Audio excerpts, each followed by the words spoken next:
عاملين ايه؟ يا رب تكونوا بخير. النهارده ماما هتعمل معانا جلاش. السلام عليكم ورحمه الله وبركاته. النهارده هعمل جلاش بالبسطرمه. عندي زيتون وطماطم وفلفل وجبنه تركي، وعندي سمنه ولبن، وطبعا جلاش وبسطرمه. احنا هنجيب صينيه معانا وهندهنها سمنه. هنجيب الصينيه وندهنها سمنه كده اهوت. مش عاوزه كتير لان هو اساسا بيستهلك سمنه كتير، فاحنا على قد ما نقدر مش عاوزين سمنه كتير. فيعني احنا كده دلوقتي بندهنها.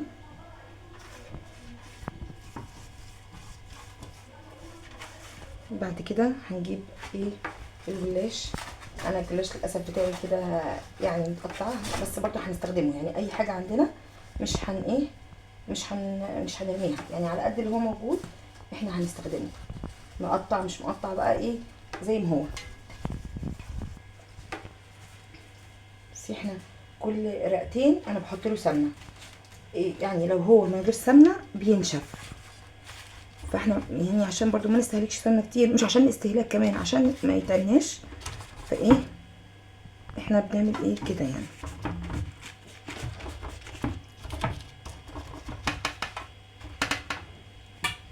بس انا عشان وقت الفيديو ما يضايقكوش هرصص حبه واجيلكوا تاني. احنا كده حطينا كميه مظبوطه يعني من السمنه والجلاش. عشان نحط بقى في النص الحشو. ممكن نحط واحده كده عشان معاكم كده نظبط اخر حاجه. طبعا هو لسه في طبعا هيتحط الرقه اللي فوق، بس انا بظبط طبعا هو متقطع عندي، بس عادي يعني هو كله بيشتغل عادي، ما فيش اي مشكله. انا هحط بسطرمه. بصي على قد اللي عندكم، يعني مش لازم تكلفي نفسك او تعملي كميه. يعني هو كل ما تحطي الحاجه بتبقى افضل طبعا، بس على قد اللي عندك. يعني مش شرط خالص كميه حاجه معينه، اي حشو اي حاجه عندك ممكن ينفع.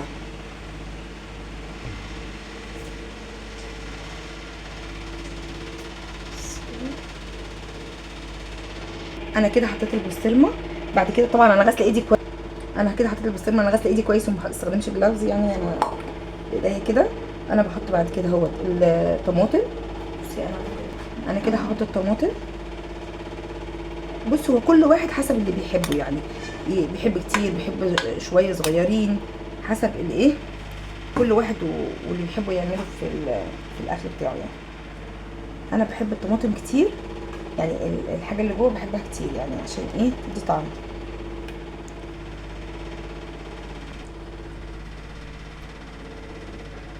بصوا احنا كده حطينا الطماطم. وانا بحب احط للطماطم يعني ملح وفلفل شويه. انا عارفه المفروض البسطرمه حادقه، بس انا بحب الحاجه ملحها زياده شويه. كل واحد طبعا حسب الملح بيحبه. احنا كده هنحط الفلفل.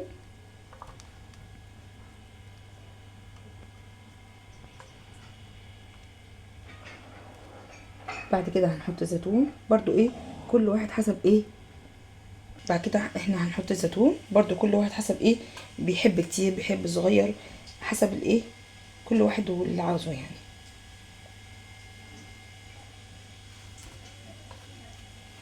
يعني انا بحب الحاجه فيها مليانه شويه. كده هنحط جبنه تركي. يعني برضو حسب. انا عندي دلوقتي جبنه تركي المقطعه، بس انا بحب الجبنه تركي اللي مش مقطعه. انا احب احط انا بحب بحالها، بس دي بقى مبشوره. يعني كل واحد حسب اللي موجود حطيته يعني. بس يعني كده قدامنا كده بس اهم حاجه خلي بالكم الجناب، عشان الجناب لو ما ظبطتوهاش هتنشف، ولو نشفت يعني هتحس ان هي ملهاش اي طعم. بالعكس هتبقى طعمها وحش جدا وهتبوظ الجلاش كله يعني. ماشي. بعد كده هنحط رقه جلاش، واكمل هحط رقه جلاش معاكم.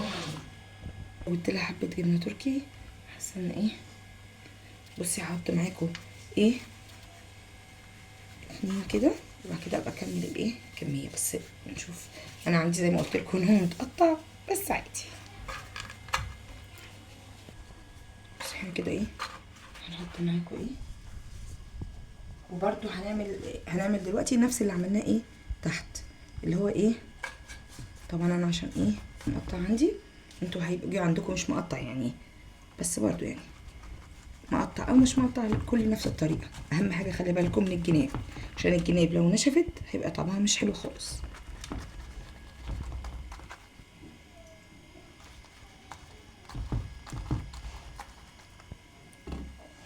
بصوا هحط رقه كمان، بعد كده ايه اكملها واجيلكم. هحط رقه كمان معاكم.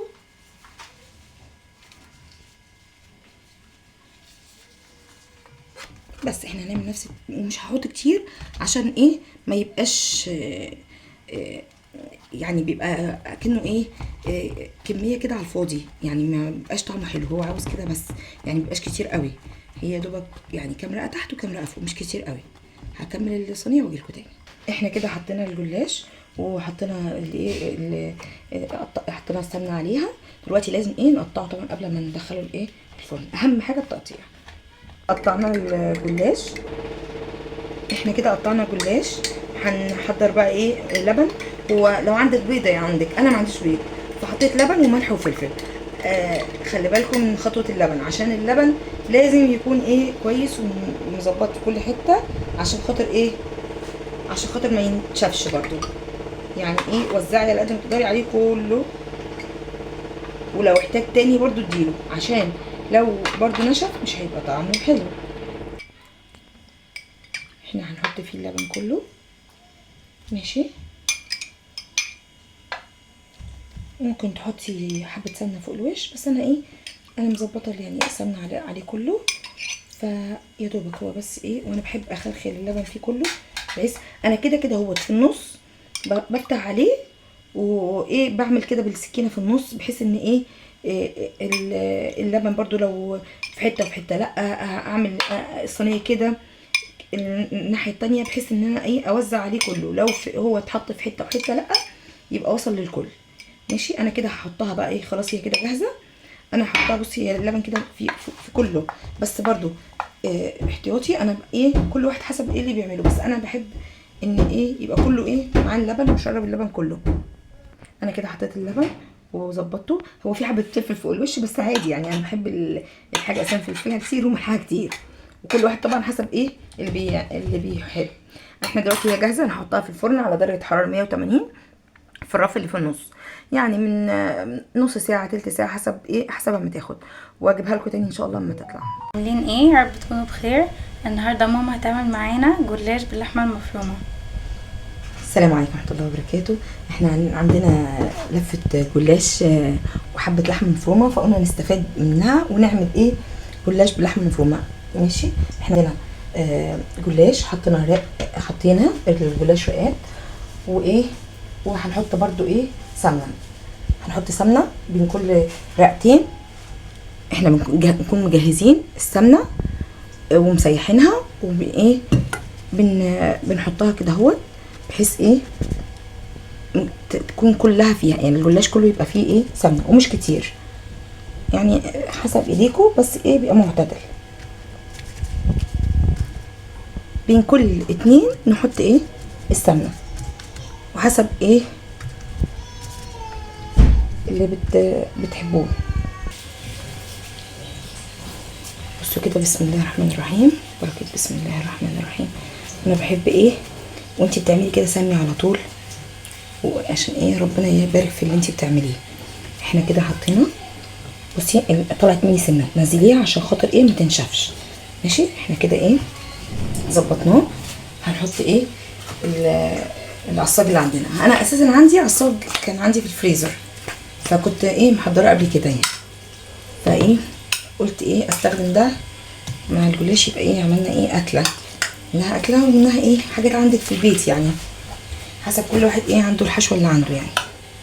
هحط اللحمه المفرومه كلها وهجيلكوا تاني. انا كده حطيت اللحمه المفرومه، بعد كده هحط ايه تاني طبقات فوقيها. احط الطبقات فوقيها واظبطها برضو زي ما قلت لكم، مقطع مش مقطع سليم حسب الايه اللي عندي.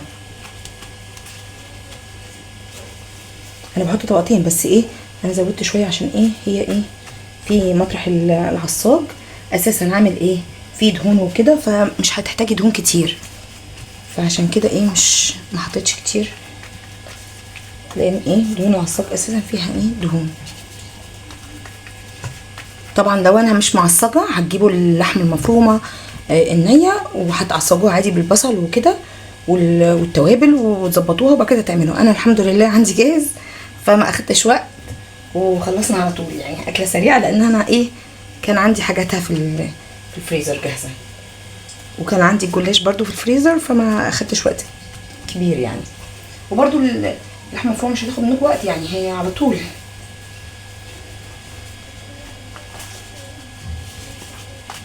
هحطه كله وهعمل وهرجع لكم تاني. احنا كده خلاص حطينا كميه الجلاش المظبوطه، ايه هنقطعه طبعا زي ما متعودين لازم نقطع، وبعد كده ايه قبل ما يتحط في الفرن هنقطع ونحط ايه اللبن عليه عشان خاطر ايه يستوي مظبوط. ماشي، انا كده حطيت فوق الوش، حطيت السمنه والتحت والرقات الجلاش، وبعد كده حطيت اللحمه المفرومه، وحطينا بعد كده الجلاش تاني، وبين كل رقتين بنحط السمنه وبنقطع، وبعد كده هنحط الايه اللبن طبعا عليه ملح وفلفل، ولو عندك بضايه حطيه، انا ما عنديش فما حطيتش البيض. احنا كده قطعناها خلاص وجهزنا اللبن وعليه الملح والفلفل او حسب اللي بتحطيه، انا ما بحطش غير ملح وفلفل. ماشي، بحط ايه كوبايه لبن بحيث ايه تعمل ايه سوري على الطرطشه اللي حصلت، بس ايه خير. بسم الله الرحمن الرحيم. احنا ايه نحط اللبن عليها كلها بحيث ان كله يجي فيه لبن. انا عامه انا بحط، احنا كده حطينا اللبن برضو ايه، خلينا اللبن ايه يبقى فيها كلها خلاص. لو احتاج تاني انا حاسه ان هو كده ايه مش محتاج، لان انا شايفه ان اللبن فيها ايه كلها، لو احتاج تاني بظبطه. وبرضو زي ما ايه احنا متعودين الايه الصينيه قلنا اللبن بحب انا اعمل كده اهو، بحيث ان ايه عشان ما تبقاش في حاجه ايه ناشفه. بس كده اهوت. احنا كده هنحطها في الفرن في النص وعلى درجه حراره 180 يعني حوالي نص ساعه او كده، ونرجع لكم تاني ان شاء الله. المفروم هي لسه مستوتش من الفرن، انا بس ايه بطلعها بحيث ان ايه عشان ما تبقاش في حاجه ناشفه حاجه، لا اوزع عليها كل حاجه. بحب ايه اعيد تاني على الحظوظ اللي انا كنت عاملاها، هرجعها طبعا تاني الفرن.